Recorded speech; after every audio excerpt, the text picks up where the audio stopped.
नमस्कार दोस्तों, मैं आपका दोस्त वीआईपी विजेंद्र सिंह। का हाल बा? ठीक बा नु? लंदन से बोल रहल बानी, छोटा मोटा कलाकार। छोटा मोटा हमरा के कलाकार कहे वाला कहाँ बालो हो? रात से लौकत नहीं खेलो। हम जौन कहले रहनी, देखिए हम जौन कहे नहीं प्रूफ के साथ, क्या तो हमनी के एगो परिवार है भोजपुरी। आज हमनी के परिवार में बहुत खुशी के बात बा कि हमनी के दूगो सुपरस्टार भाई सारा गिलवा गिला सिकवा भुला के एक हो गए, एक संगे काम करी हैं। कहते पहले भी करत रहे हैं, हम देख ले बनी, हमारा सामने भइल बा इस सब का। लेकिन बीच में जौन ऊंट आ गई सन, जैसे हाथी होली सन, ऊंटवा संगे संगे रहे सन, कानवा चबावे लगे सन। तो जब बीचवा में ऊंट आ गई सन, ऊंटवा ई दोनों हमार सुपरस्टार हाथी सन के कानवा चबावे लगल सन, आ कानवा में जहर डाले लगल सन। कहल जाला कि खाना में जहर देला से खतरनाक होला कान में बात रूपी जहर देवल। उसे बड़ा बड़ा राजघराना, बड़ा बड़ा चीज खत्म हो गई। वैसे ही हमनी के भोजपुरी इंडस्ट्री के खत्म कर दिला सनी कान चबावे वाला। दूगो उनकरा ओर से, दूगो इनकरा ओर से। आज जब सारा सुपरस्टार भाई हमार दोनों मिल हन, आई अच्छा न्यूज गईल ह। सब लोग कहता कि चलो भोजपुरी में किच किच से के अलावा अब अच्छा चीज हुई।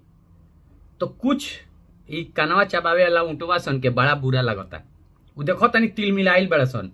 यहाँ तो वहाँ जब 12 बजेला, 11 बजेला, तब यहाँ भोर होला। तो हम राते हमनी के तब शूटिंग करते सर, हम दिनेश लाल भाई के इंटरव्यू हम करत रहनी एगो। तो उमें वही बेरा देखनी कि लखनऊ में शो चलता और हमारे दोनों भाई गले मिलत तरसन। बहुत अच्छा लगल, खेसारी भाई, पवन भाई। और देखे में ई आगे चल के ई घर भी बसी, पवन सिंह के देखे में परिवार भी बसी, जोन हमार कहल बा। हम पहले भी कहल रहनी कि दोनों भाई एक भी बाड़े, एके जैसन बाड़े। कुछ चमन चुतिया लोग जोन अगल बगल बावे, ऊंट रूपी ई कान चबा होता। हाथ जोड़ के रउरा लोगन से निवेदन बा, ये दोनों साइड में ऊंट रूपी रउरा लोगन कान चबावे नी, कि अब भाई दोनों एक हो गइल बड़ा सन। अब हमनी के भोजपुरी बढ़ावे के बा, हमनी के गारा गलौ से आगे बढ़ावे के बा।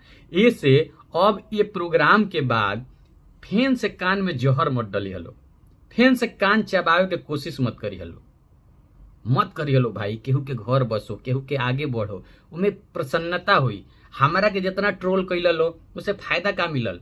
देखो उनकर मेहरारू आके उहे बात बोलली, उनकर ससुर आके उहे बोलता रहे, अजीत से उहे बोलता रहे, सब लोग तो उहे बोलता। जौन हम बोलले रहनी सही हो गई। इहो बोलले रहनी कि दोनों भाई एक हुई हैं, हो गई। बहुत सारा लोग बोलता, क्या तो हमने इंडस्ट्री में जानत नहीं सन। आज हमने के जी बनी सन, फिर अभी पवन भाई जी आवत रहे लंदन, हमने के भेंट हुई, हमने के मुलाकात, हमने के एक बनी सन। हमने गलत बात हमने के नहीं सन बोल ले। लेकिन अभी देखो तनी कुछ चैनल अभी भी तिल मिलाइल बा। यूट्यूबर ना, उसको वीडियो क्रिएटर कहले, कुछ क्रिएटर लोग अभियो तिल मिलाइल बा। अभियो लोग से बर्दाश्त नहीं हो गए, दोनों एक कैसे हो गए। केहू कहता कि खेसारी ऐसे ऐसे बात बोलले रहले, पवन सिंह कैसे बर्दाश्त कर ले। केहू कहता पवन ऐसे ऐसे बात बोलले रहले, खेसारी कैसे बर्दाश्त कर ले। अरे भाई, जब एक मिलल जाला तो बहुत चीज के साइड में रखल जाला। भाई भाई में झगड़ा होला तो बहुत चीज बुला जाला, भाई भाई में झगड़ा होला तो बहुत चीज होला। तीसरा के मौका मिलेला, तू ही लोग तीसरा आदमी आके कहब लो। अब का कर बोलो? पवन सिंह के लोग जौन कहत रहो कि हम पवन सिंह के हई, अब तो दोनों आदमी मिल गए। अब केकरा के अनफॉलो कर बोलो, केकरा के फॉलो कर बोलो? अब तो सारा भोजपुरी टीम हो गई। खेसारी भाई के टीम वाला लोग केकरा कर बोलो? तो हम इहे कहते नहीं कि 3-4 साल पहले ले सब चीज एक समान रहा, सब चीज बहुत अच्छा रहा, बहुत तरह से मिलत रहा। रवि किशन जी रहे, मनोज तिवारी जी रहे, उहू बेरा तोरा टसन रहे, लेकिन बेरा काम के टसन रहे कि हमरा फिल्म अच्छा देवे के बा तो हमरा फिल्म अच्छा देवे के बा, हमरा अच्छा काम करे के बा तो हमरा अच्छा काम करे के बा। दिनेश लाल जी रहे, उहू बेरा टसन रहे। लेकिन ई जोन टसन भइल, ई पवन सिंह खेसारी में टसन ना रहा। ई कुछ आपन चमन चुतिया लोग, ऊंट लोग आपन काम निकाले खातिर दोनों स्टार के बेवकूफ बनवले रहा लोग। एमे आपन काम का रहा, देखी लोगी रउरा लोग दिमाग लगाई। खेसारी भाई के संगे रहे वाला जितना बड़े जिंगे उनकर कान चबावे वाला ऊंट लोग सब अपन अपन कहो प्रोडक्शन हाउस, सब अपन अपन कहो म्यूजिक कंपनी खोल के बैठ गए। खेसारी भाई के बड़ा बड़ा कंपनी से आउट करैले, आपन कंपनी से रिलीज करके आपन कंपनी बना ले। अपने कुछ करत रहे, अपने फॉर्च्यूनर पर चले रहे, अपन 2-2 करोड़ के गाड़ी किन रहा लो, कहाँ से? खेसारी भाई के पैसा से। वही पवन सिंह के संगे रहे वाला लोग सब लोग अपन अपन म्यूजिक कंपनी खोल लेलक। कब उ लोग ना कहल कि चलो टी सीरीज में प्रोजेक्ट कर जाओ, यहाँ कर जाओ। अरे जब तू केहू स्टार के सपोर्ट करता ना तो ओकरा के बड़ा बड़ा प्रोजेक्ट दिवाओ, आगे आगे बढ़ाओ, अपने कंपनी खोल के वही स्टार के अपने में रिलीज करके तू तो फायदा कमैला। तू लोग तो फायदा कमैला लोग नु भाई। ठीक बा, बिजनेस करे के हक सब लोग के बा, कर लो, लेकिन ये मूर्ख बना के दोनों के लड़ा के दोनों साइड के जिन आदमी बड़ा लो अपन अपन रोटी सेक लो, अपन अपन कंपनी आज बना ले लोग। हमरा चिड़ नहीं के तार लोग के कंपनी से, भगवान करो सब कंपनी चले, सब लोग के शुरुआत कहीं ना कहीं के चले दे, लेकिन लोग के लड़ा के ना। आज तू पवन सिंह के छवि खराब करत करत अपन तू बना ले सब कुछ। पवन सिंह के छवि खराब करे के चक्कर में खेसारी के छवि खराब कर कर अपन बना ले लो। का गलत बात बा? पवन सिंह के संगे रहे वाला, खेसारी यादव के संगे रहे वाला लोग अपन अपन म्यूजिक कंपनी ना बना ले लोग, उनकर गाना अपना अपना चैनल पर ना रिलीज होते। ई क्या करल ई लोग? तू लोग निस्वार्थ पवन सिंह और खेसारी के सपोर्ट कैल लो? तू ही लो बताओ लो, तू ही लो भाई, हाथ जोड़ के निवेदन बा, का बताओ लो, निस्वार्थ कैल लो? और अभी क्या हुई? यूट्यूबर लोग तू लोग के देखो लोग, तू लोग कैसे फंस गई लो। अभी तू लोग पवन सिंह के सपोर्ट में खेसारी के बुरा कहत लो, तो पवन सिंह के गाना के कुछ क्लिप, पवन सिंह के कुछ वीडियो क्लिप तू लोग अपना वीडियो में लगैले बड़ा। तारा लोग के चैनल 50,000 1 लाख सब्सक्राइबर हो गई बा, तारा लोग के 2 रुपया आवे लगल। वही खेसारी लाल के टीम के यूट्यूबर लोग पवन सिंह के खिलाफ बोल के इनकर खेसारी लाल के कुछ गाना के कुछ ही। अब क्या हुई? जैसे तू लोग गलत बोलब तारा लोग पर पवन सिंह न तो खेसारी स्ट्राइक लगी। अब तो फंस गए लोग, ना अब एने बोल सकत रह ना एने बोल सकत। हम पहले कहत रहनी कि अपना टैलेंट पर कुछ ऐसा काम कर लो कि आदमी आगे बढ़ो, तू लोग खुद आगे बढ़ लो। अपन टैलेंट हवे, अपना आप के प्रस्तुत कर लो। यूट्यूब फेसबुक प्रोवाइड करता तरह के, तारा लोग में टैलेंट बा भाई। चापलूसी करके ना, चापलूसी करके का भाई? आज दोनों भाई हमनी के एक हो गई सन, तारा लोग के ना एने बोल सकत रहो ना एने कर का सकत रहो। अब बोलबो लो तो पब्लिक तारा लोग के गाड़ी दी। कुछ लोग कहता कि पब्लिक मूर्ख बनल रे, 2 स्टार एक भइल बड़े, पब्लिक कैसे मूर्ख बनल? तोनी के मूर्ख बनता रसन, का तो तोनी के चाटे खातिर खाली रहल हसन। अब लगता कि अब केंगो चाटे, केकर बुराई करे? पवन सिंह लगे जाएम तो खेसारी के केंगो बुराई करेम? अब बुराई ना करेम तो होटल में ना बुलाई, होटल में ना बुलाई तो खाए के ना मिली, आवे जाए के गाड़ी ना मिली। खेसारी लगे जाए तो पवन सिंह के बुराई ना करेम तो है ना, का तो दोनों भाई एगो तो बुराई सुनिए सुना, तो ये लोग के खाए के पिए के तो बंद हो जाई। तो अपन टैलेंट लगाओ, अपन टैलेंट लगाओ भाई, अपन टैलेंट लगाओ लो, आगे बढ़ो लो। काहे चाट के कितना दिन रह लो? केहू के चाटला से कितना दिन पेट भरी? अब का होई?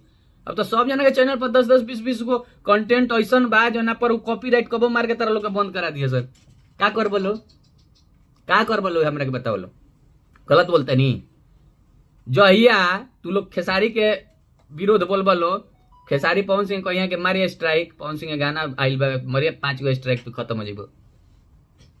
तू लोग जाइए पवन सिंह के खिलाफ बोल बोलो, पवन सिंह खेसारी के फोन करिए, ए बबुआ देखता हूँ हमरा के खराब बोलता, मार तो करे पर स्ट्राइक, तू अपन गाना के 4 गो स्ट्राइक मारी उड़ जीबो। तू ही का कर बोलो, फंस गए लो। ऐसे ई चमन चुतिया छोड़ के अपन टैलेंट, हम कहते नहीं, बहुत सारे हमारे यूट्यूबर भाई हैं, वीडियो क्रिएटर भाई हैं, जेकर लगे बोले के शक्ति बहुत अच्छा बा, बहुत अच्छा बोले ला लो, लेकिन ओकरे के पॉजिटिव लेके आओ लो, ओकरे के अच्छा अच्छा चीज में वीडियो बनाओ लो। व्यू आई, आज कम व्यू आई, 5,000 4,000 2,000, तू ही लोग ये लोग न कहे लो कि बीआईबी विजेंद्र सिंह के व्यू कितना आवेला? 2,000 500 250, लेकिन 250 व्यू हमारा आवेला।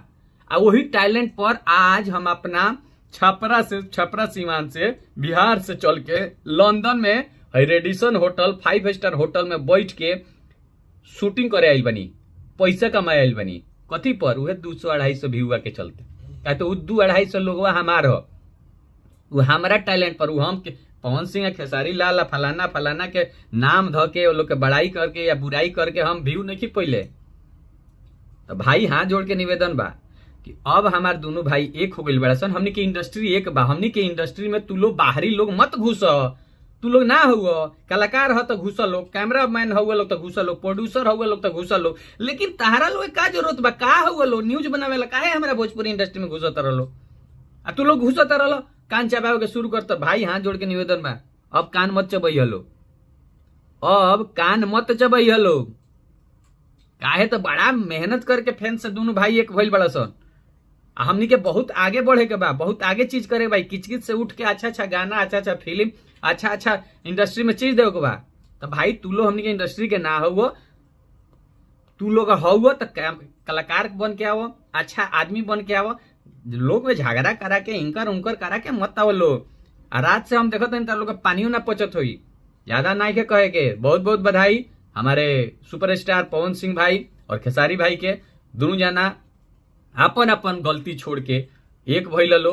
इंडस्ट्री पूरा खुश बा, हमनी के बहुत खुश बनी सन। हमनी के चाहेम सन कि ऐसा ही सारा भाई एक होके, अगर मन मुटाव बा, लागत कि ना हमरा से कुछ गलत बोला गई बा, सामने से रउरा बोली कि तू विजेंदर गलत बोलले बड़ा, हम माफी तुरंत मांग ले। बड़ बड़ा तहार पैर पर पड़े, साथ के बड़ा गला मिल के माफी मांगे, छोट बड़ा तारा के हाथ मिला के माफी मांगे, जरूर मांगे। जे जकरा से गलती भइल बा, तीसरा आदमी के नहीं के सुने के, कान से नहीं के सुने के। कान वाला जहर बहुत खतरनाक हो, कान वाला जहर से उठ के सीधे बात करे के बा। अगर खेसारी लाल यादव काल कुछ बोल ले पवन सिंह के, तो पवन भाई तुरंत फोन कर पवन सिंह के, खेसारी लाल जी के, कहा कि भाई तू काहे ऐसे बोल लियस, माफी मांग तुरंत। खेसारी जी तू बड़ा दिल दिखा के माफी मांगो। अगर खेसारी लाल कुछ बोल देले तो पवन सिंह तू, अगर पवन सिंह कुछ बोल देले तो खेसारी लाल जी तू फोन कर कि पवन भाई काहे ऐसा बोल रहा, पवन सिंह माफी मांगी है। ऐसा हमनी के इंडस्ट्री लेके चले के बा। कोनो बात होई हमनी के आपस में बैठ के बात करे के बा। तीसरा के नहीं के घुसे देव के। तीसरा घुसी तो अपन पैसा कमाई, अपन कंपनी चलाई, अपन सब चीज करी, हमनी खातिर उभाला ना करी। बस ये कहे के रहला। धन्यवाद, लव यू। लंदन में अभी दोपहर भइल बा, अब एक बाद खाना खाम सब, और हंसत रही मुस्कुरात रही। एक से एक ब्लॉग आ रहा बा, फॉलो कर दी। वीडियो अच्छा लगल हो तो कमेंट करके जरूर बताएं, शेयर जरूर कर दें कि दोनों भाई लगे पहुंच जाओ। ऐसे तो पहुंच जाला। हंसत रही मुस्कुरात रही, लव यू।